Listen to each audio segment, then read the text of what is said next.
এক রাজ্যে রাজার ৩ কন্যা ছিল। একদিন জানতে চাইলেন তার কন্যা তাকে কত ভালোবাসে।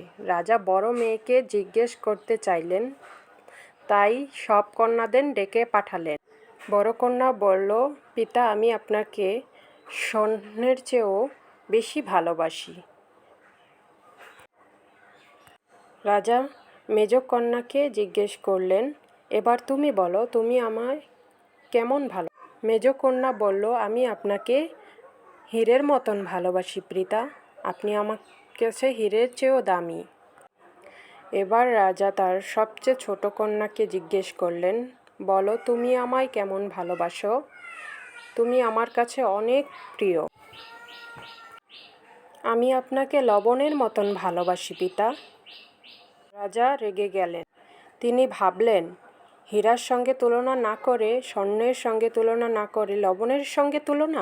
তিনি তার ছোট কন্যাকে আদেশ করলেন এই রাজ্য ছেড়ে চলে যেতে। তিনি এই রাজ্য থেকে তার ছোট কন্যাকে বিদায় করে দিলেন এবং সে রাজ্য থেকে বেরিয়ে গেল। এবার সে গভীর জঙ্গলে হাঁটা দিল। হাঁটতে হাঁটতে হাঁটতে হাঁটতে সে একটি কুঁড়ে সামনে এসে পৌঁছালো এবং একটি লোকের সঙ্গে তার দেখা হলো। তিনি তাকে বললেন, তুমি এই গভীর জঙ্গলে কি করছো? তখন সে তার পরিচয় দিল এবং রাজার সঙ্গে ঘটে যাওয়া ঘটনাগুলো সেই লোকটিকে জানালো।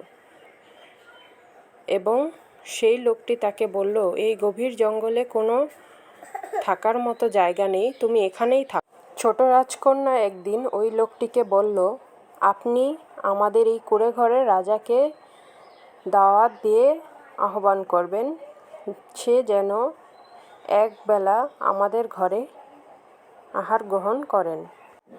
লোকটি বলল, রাজা কি আমাদের এই ছোট্ট কুঁড়ে ঘরে আসবেন? তখন ছোট রাজকন্যা বললেন, নিশ্চয়ই আসবেন, রাজা অনেক সৎ লোক। লোকটি রাজার কাছে গেল।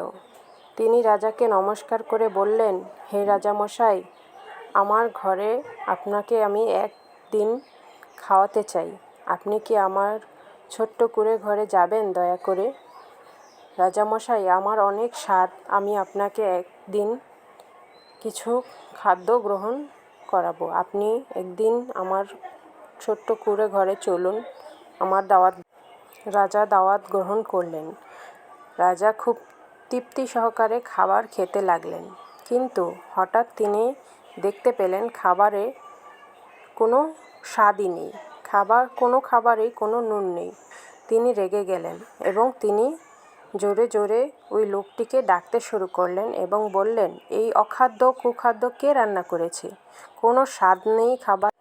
তখন ওই লোকটি আর রাজার ছোট কন্যা ঘর থেকে বেরিয়ে এলো। তখন রাজা তাকে দেখতে পেলেন এবং বললেন, তাহলে তুমিই রান্না করেছ? তখন ছোট রাজকন্যা বললেন, যেমন খাবারে লবণ ছাড়া কোনো স্বাদ থাকে না, তেমনি আপনার জীবনে আমার ভালোবাসাও গুরুত্বপূর্ণ ছিল মহারাজ। ঠিক তখনই রাজা তার ভুল বুঝতে পেরে ছোট রাজকন্যা এবং ওই লোকটিকে প্রাসাদে ফিরিয়ে আনলো এবং তাদের বিবাহ দিয়ে দিল। এবার ছোট রাজকন্যা, রাজা আর 3 কন্যা মিলে সুখে বসবাস করিতে লাগিল রাজপ্রাসাদে এবং তারাও তাদের বিবাহিত জীবন সুখেই কাটাতে লাগিল।